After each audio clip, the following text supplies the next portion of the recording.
Many bands spend a lifetime working hard, hoping that fate would smile on them, to no avail. And then there's Van Halen. Back in 1985, Van Halen was at a turning point.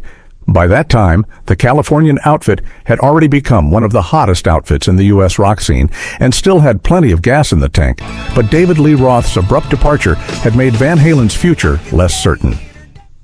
Luckily, with Hagar on board, Van Halen got to experience another honeymoon phase as 1986's 5150 outdid its predecessor, 1984, and topped the Billboard 200 albums chart, with subsequent releases seeing similar commercial success.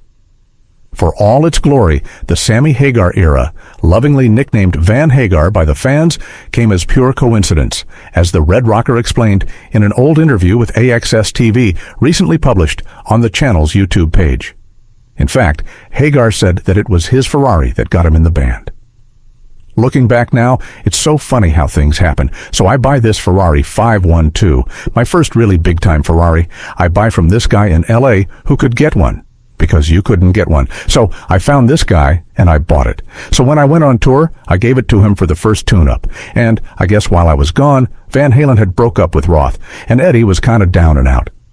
He had Lamborghinis he would take to this guy to get service too, because this guy was an ace mechanic.